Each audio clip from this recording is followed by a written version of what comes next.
Head over to BoardGamePrices.com to see the best price on Llama and thousands of other games.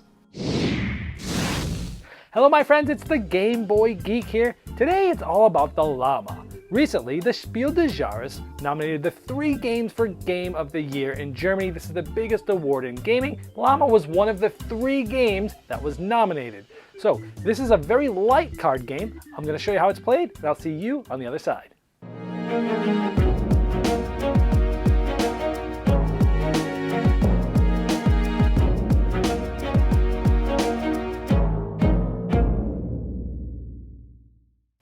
Llama comes with a deck of cards, and the deck is made up of cards that range in numbers from 1 to 6, and then there's a llama instead of having a number 7. The object of the game is to actually have the least amount of points at the end of the game. The game's played over multiple rounds. Each round, players will start with 6 of these cards, and they'll start with a discard pile, and players will play in clockwise motion. On your turn, most of the time what you'll do is play a card. When you play a card, you'll be playing it on top of the card in the discard pile, and you can either play the same number that's here, like another 5, then it would be the next player's turn. That next player can, again, play another 5, or they can play 1 number higher. So you can always play the number that's there, or 1 number higher. But when you get to the 6, instead of just playing a 6, there's no 7 in the game, there's the llama. Now once you get to the llama, that's sort of the end of the top, so other players can either play another llama on there, or you can put a 1 and start back at the bottom, and other players, again, you're either playing the same number 1, or the next number higher, like that. Now on your turn, you're playing just 1 card, but if you don't want to play a card, or you can't, you can draw a card into your hand. What you're trying to do is go out and actually play the last card of your hand. So your choices are play a card, draw a card, or go out of the round. If you go out of the round, you put all the cards in front of you, face down so no one can see, and players keep going until everyone's out. If there's just 1 player left, they can continue to play on the discard pile, but they can't draw at that point. And if someone completely goes out, the round ends immediately. Then any players that either have cards in their hands or they went out with will put them down in front of them and they will score. Again, points are bad. Here's 5 points and here's just 4. When you have multiples of the same card, it's still just 4, not 8. So here's 9 points, which you don't want, and you'll take 9 white chips. However, instead of having this, let's say I had this and I went out, now you have 10. If you take 10, you'll take a black chip. And if you ever get stuck with a llama at the end, that's worth 10 points. But again, if you had multiple llamas, it's still just 10 points. Now, white chips can always be traded in for, an equal number of black chips, 10 whites for 1 black. And this is important because in future rounds, let's just say I had this in front of me. I have 10, 11, 12, 13, 14 points.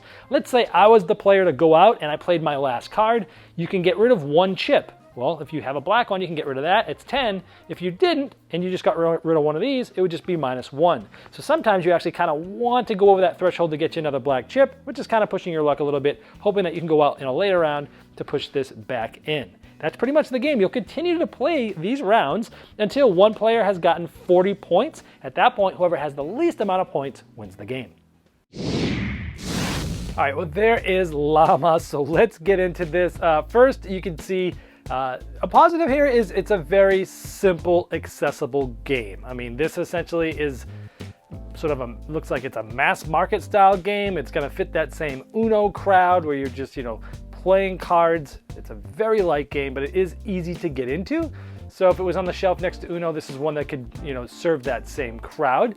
A couple of the cool things in the game is, when you go out, you give 1 chip of going out, and that could be a number 1 chip, or it could be a 10-point chip. So sometimes, you might finagle yourself and go out so that you actually have 10 or more instead of 9. So if you go out next round, you can get rid of 10 points instead of 1. That has a little bit of interesting twist there.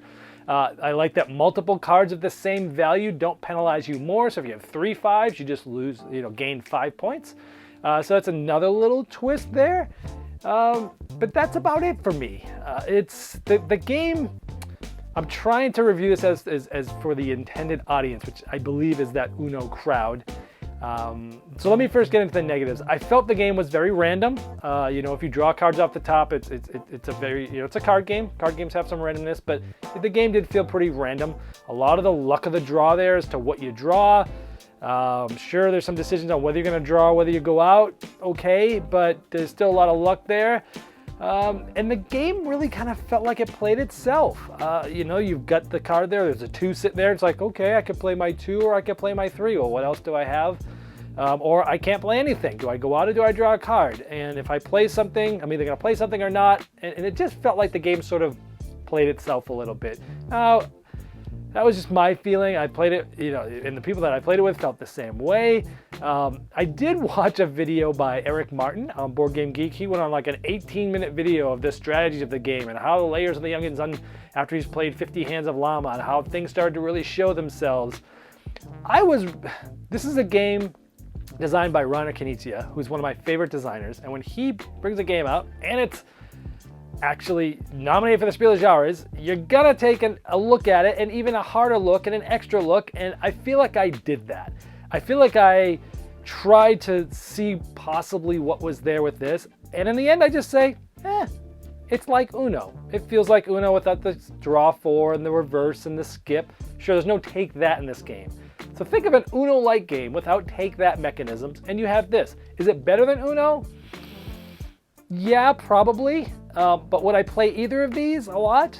Probably not. I think there's a lot of other sort of lighter sort of style card games that I would prefer anyway. And I'm kind of surprised that this one really did get nominated for the Spiel des Jahres, because I just don't see the staying power with this and how it fits in with all these other great games that are nominated and recommended and such. So that's it for me. If you're looking for a super light family game that could possibly take the place of Uno, take a look at Lama.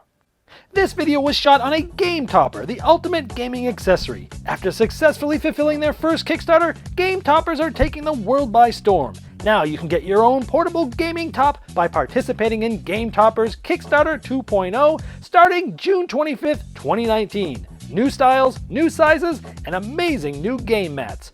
Go to GameToppersLLC.com to enter a full Game Topper system valued over $1,000 to also bring you to the Kickstarter project page and to late pledge.